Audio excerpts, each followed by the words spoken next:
বন্ধুরা, যারা বিরিয়ানি খেতে পছন্দ করে তাদের জন্য আজ আমার এই স্পেশাল বিরিয়ানিটা। আর যারা বিরিয়ানি খেতে পারে না কিংবা পছন্দ করে না, কারণ পেঁয়াজ রসুন মাংস ছাড়া তো বিরিয়ানি হয় না, তাদের জন্য আজ এই স্পেশাল বিরিয়ানিটা। তো সব কিছু মিলিয়ে আজ হচ্ছে নিরামিষ স্পেশাল বিরিয়ানি। তো সবজি দিয়ে আমি বিরিয়ানিটা বানিয়েছি। তো দুর্দান্ত একটা রেসিপি, ভীষণ লোভনীয়। একবার যদি বানিয়ে খাও, বারবার এই রেসিপিটা বানিয়ে খাবে। তো চলো ভিডিওটা শুরু করব। এই দুর্দান্ত রেসিপিটাকে পারফেক্টলি করার জন্য থাকছে অনেক টিপস অ্যান্ড ট্রিক। আচ্ছা, ড্রিম কিচেন উইথ ভিলেজ ফুডের নতুন একটা রেসিপিতে তোমাদের সবাইকে স্বাগত জানিয়ে আমার নতুন রেসিপিটা শুরু করছি। আজ আমি বানাবো স্পেশাল নিরামিষ ভেজ বিরিয়ানি। তো এর জন্য কি করেছি, প্রথমেই দেখো আমি এখানে নিয়েছি 500 গ্রাম বাসমতি রাইস। তো রাইসটাকে আমি খুব ভালো করে ধুয়ে নিয়েছি জল পাল্টে পাল্টে। তারপরে আমি পরিমাণ মতো জল দিয়ে রাইসটাকে আমি আধ ঘন্টার মতো ভিজিয়ে রেখে দেবো। আচ্ছা, রাইসটা ততক্ষণ ভিজতে থাক, এদিকে আমি সবজিগুলো কেটে নেব। প্রথমেই নিয়েছি একটা ফুলকপি, যেহেতু এখন শীতকাল ফুলকপি এখন পাওয়া যায়। ফুলকপি কিন্তু বিরিয়ানিটার মধ্যে দিলে বেশ ভালো লাগবে খেতে, যার জন্য আমি একটা তাজা ফুলকপি নিয়েছি। তো পুরোটা আমার লাগবে না, যতটা পরিমাণে লাগবে আমি এখান দিয়ে ফুলকপি কেটে নেব। ফুলকপি যেমন করে রান্না করি, বেশ একটু বড় বড় সাইজের, তেমন করে আমি ফুলকপিগুলো টুকরো করে কেটে নিচ্ছি। আর বন্ধুরা, এই দুর্দান্ত রেসিপিটা যদি তোমাদের ভালো লাগে অবশ্যই লাইক কমেন্ট করবে। তোমরা একদমই লাইক কমেন্ট করো না। তো এর মধ্যে আমার সবজিগুলো কাটা হয়ে গেছে। এখানে আমি নিয়েছি ফুলকপি, গাজর আর আলু। তো এবার সবজিগুলোকে কেটে খুব ভালোভাবে ধুয়ে নিয়েছি। আর এই দুর্দান্ত রেসিপিটা অবশ্যই বন্ধুদের মধ্যে শেয়ার করবে। আর যদি আমার পরিবারে নতুন বন্ধু হয়ে থাকো, চ্যানেলটি সাবস্ক্রাইব করে পাশে থাকবে। আর পুরনো বন্ধুদের অসংখ্য ধন্যবাদ। তো চলো, এবার সবজিগুলো ধুয়ে আমি সাইডে রেখে দিচ্ছি। আর এদিকে নিয়েছি একটা কড়াই। এই কড়াইয়ের মধ্যে আমি সমস্ত সবজিগুলো দিয়ে দিলাম, যেগুলো আগের থেকে ধুয়ে নিয়েছিলাম।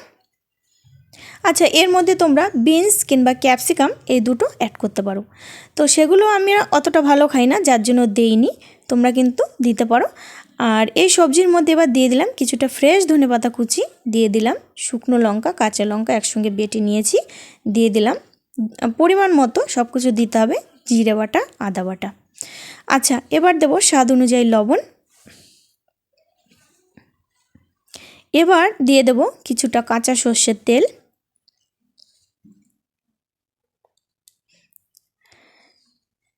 এবার দিয়ে দিলাম 2 থেকে 3 চামচ ঘি।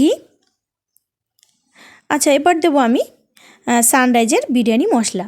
তো বিরিয়ানি মশলাটা আমি ঘরে বানাতে পারিনি, যেই কারণে আমি দোকান থেকে বিরিয়ানি মশলা কিনে এনেছি। আচ্ছা, এবার দিয়ে দেবো পরিমাণ মতো হলুদের গুঁড়ো। আচ্ছা, এবার দিয়ে দেবো আমি 100 গ্রামের মতো টক দই। তো মাপটা কিন্তু সঠিক রাখবে। আর যে যে মশলাগুলো আমি অ্যাড করেছি, এই মশলাগুলো কিন্তু সবই দিতে হবে, যেহেতু বিরিয়ানি একটু মশলা বেশি লাগবে। সমস্তটাই কিন্তু একদম ঘরোয়া মশলা, আমি বাড়িতে একদম শিলনোড়ায় বেটে নিয়েছি সমস্ত মশলাগুলো। এবার মশলার সাথে এই সবজিটাকে খুব ভালোভাবে হাতে আমি একটু সময় নিয়ে মেখে নেব। আচ্ছা, মাখা হয়ে গেছে। এবার ঢাকনা চাপা দিয়ে আমি 10 থেকে 15 মিনিট রেখে দেবো। ততক্ষণে আমি বিরিয়ানির রাইসটা বানিয়ে নেব। তো একটা হাঁড়ি বসিয়ে দিয়েছি উনুনের উপরে। আর কিছুটা মশলা এখানে আছে, সাজিরে, তেজপাতা, গোটা গরম মশলা যেমন দারচিনি, এলাচ, লবঙ্গ, এগুলো আমি দিয়ে দিয়েছি। আর জলটাও খুব ভালো করে ফুটে উঠেছে। এবার দিয়ে দিলাম আমি বিরিয়ানির চালটা, যেটা আগের থেকে আমি ভিজিয়ে রেখেছিলাম। আর এর মধ্যে একটু আমি রিফাইন্ড অয়েল দিয়েছি। এতে কি হবে, ভাতটা যখন হবে একটার গায়ে একটা একদমই কিন্তু লেগে থাকবে না। এবার দিয়ে দেবো স্বাদ অনুযায়ী লবণ, আর দিয়ে দেবো কিছুটা ফ্রেশ ধনেপাতা। তো রাইসটা আমার প্রায় হয়ে গেছে। আমি 70%-এর মতো সেদ্ধ করে নেব, এর থেকে বেশি কিন্তু একদমই ফুটাবো না। আর এই ভাতটা যখন ফুটে উঠেছিল তখন আমি 1 চামচের মতো লেবুর রস এখানে দিয়েছিলাম। এতে কি হবে, ভাতটা একদম ধবধবে সাদা তৈরি হবে। এই টিপসটা কিন্তু তোমরা বন্ধুরা অবশ্যই ফলো করবে। তো এইদিকে আমি সবজিটা 10-15 মিনিট হয়ে গেছে, আমি মেখে রেখে দিয়েছিলাম। এবার সবজিটাকে আমি কষিয়ে নেব। তো উনুনের উপর কড়াইটা বসিয়ে দিয়ে দেখতেই পাচ্ছ সবজিটাকে আমি মিডিয়াম আঁচে কষিয়ে নিচ্ছি। এটাকেও আমি 60%-এর মতো কিংবা 70%-এর মতো সেদ্ধ করে নেব।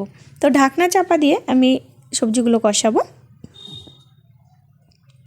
আচ্ছা, দেখতে পাচ্ছ সবজিগুলো কিন্তু আমার 70%-এর মতো কষানো হয়ে গেছে। এর থেকে কিন্তু আমি আর বেশি কষাবো না, তাহলে সমস্ত সবজি গলে যাবে।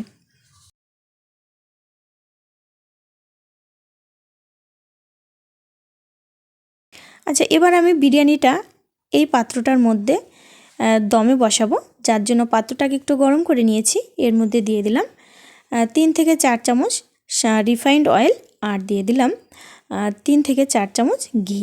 তো একটু গরম করে নিয়েছি ঘি আর তেল। এবার পুরো সবজিটাকে আমি এই পাত্রটার মধ্যে ঢেলে দিলাম। সমস্ত মশলাপাতি সব কিছু দিয়ে দিলাম। এই নিরামিষ বিরিয়ানিতে তোমরা কিন্তু পনির কিংবা সোয়াবিন ভেজে এখানে অ্যাড করতে পারো। তো আমি আজ ভেজ বিরিয়ানি বানিয়ে তোমাদের দেখাচ্ছি। এবার আমি রাইসটা দেখতে পাচ্ছ এই সবজির উপর দিয়ে খুব ভালোভাবে দিয়ে দেব। এই বিরিয়ানিটা কিন্তু ইসকনের মন্দিরে বানানো হয় আর সেটা প্রসাদ হিসাবে দেওয়া হয়। এটা কিন্তু একটা স্পেশাল রেসিপি, ঠাকুরের ভোগেও তোমরা এই বিরিয়ানিটা বানিয়ে দিতে পারো। আচ্ছা, এবার আমি পুরো রাইসটাকে উপর দিয়ে সেট করে দিয়ে এবার একটা পাত্রে আমি একটু গরম জল নিয়ে সেখানে কিছুটা আমল দুধ নিয়ে তার মধ্যে কেওড়া জল, মিঠা আতর, গোলাপ জল একসঙ্গে মিশিয়ে নিয়েছিলাম। সেই জলটা উপর থেকে দিয়ে দিলাম আর দিয়েছিলাম একটু ফুড কালার, আর উপর দিয়ে আমি সেটা দিয়ে দিলাম। আর দিয়ে দিলাম কিছুটা বিরিয়ানি মশলা, কয়েকটা ফ্রেশ ধনেপাতা কুচি উপর থেকে ভালো করে ছড়িয়ে দেব। আর দিয়ে দেবো আমি 3 থেকে 4 চামচ ঘি। তো ঘিটা গলানো ছিল না, এখানে 4 থেকে 5 চামচ ঘি দিলেই হয়ে যাবে গলানো হলে।